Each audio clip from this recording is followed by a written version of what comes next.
Hi guys, welcome back to my YouTube channel. मैं हूं नितेश।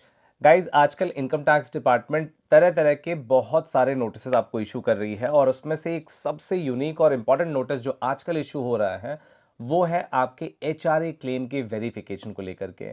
आपको कुछ इस तरीके का ईमेल आएगा, request for verification of claim of exemption in your income tax return. अब ये चीज़ आपको बहुत ध्यान से समझनी है कि इसमें पूछा क्या जा रहा है।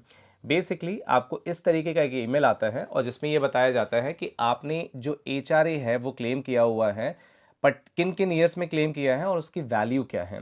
जैसे इन पर्टिकुलर क्लाइंट्स के केस में यहाँ पे इन्होंने सस्पेंड ईयर 2022-23 और 23-24 के रिटर्न में इन्होंने यहाँ पे 7,97,428 और 8,49,048 रुपये, इतनी वैल्यू का यहाँ पे इन्होंने एचआरए क्लेम किया हुआ है। अब यहाँ पे डिपार्टमेंट आपसे ये क्लैरिफिकेशन मांग रहा है कि अगर आपका 8 लाख रुपए और 8.5 लाख रुपए के आसपास में अगर आपका एचआरए क्लेम है, इट मीन्स आपका जो पर मंथ का रेंट पेमेंट है वो डेफिनेटली 50,000 रुपीज पर मंथ से ज़्यादा है।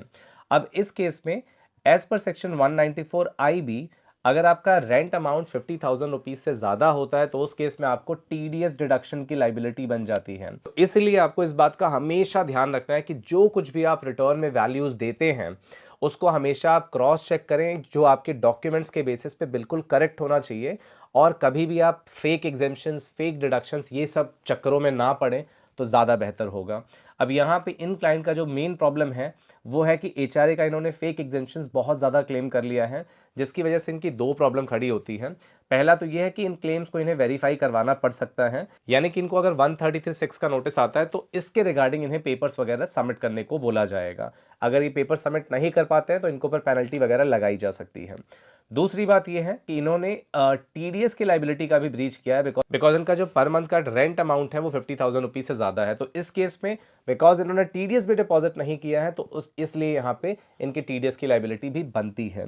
तो चलिए, ये तो बात हो गई मेन प्रॉब्लम की, किस तरीके की प्रॉब्लम, किस तरीके का क्वेश्चन डिपार्टमेंट की तरफ से भी पूछा जा रहा है। अब इसके सॉल्यूशन में क्या कर सकते हैं, डिपार्टमेंट ने यहाँ खुद मेंशन किया हुआ है कि आपके पास ऑप्शन होता है सेक्शन 139(8) की रिटर्न फाइल करने के लिए, यानी कि आप अपनी return assessment year 22-23, assessment year 23-24, इन दोनों की रिटर्न आप 31 मार्च तक आप दोनों साल की रिटर्न को यहाँ पे अपडेट कर सकते हैं आईटीआर यू फाइल करके। और आईटीआर यू फाइल करके आप अपने जो प्रीवियस गलत वाले क्लेम्स हैं उन सबको हटाइए और आपका जो एक्सेस टैक्स अमाउंट आपका बनता है वो उसका आप पेमेंट करिए। उन चालान की डिटेल्स आप अपने आईटीआर यू में डालिए और उसके बाद आप आईटीआर यू को सबमिट करके कंप्लीट कर लीजिए। तो अगर आपको भी इस तरीके का कुछ डिपार्टमेंट की तरफ से कोई रिमाइंडर, कोई मैसेज आ रहा है तो इसको प्लीज इग्नोर मत करिए, अदरवाइज आपका कल कोई स्क्रूटनी भी खुलेगा और उसके साथ साथ आपको ट्रेसेस की तरफ से टीडीएस की लाइबिलिटी के लिए भी पेनल्टी लगाई जा सकती है।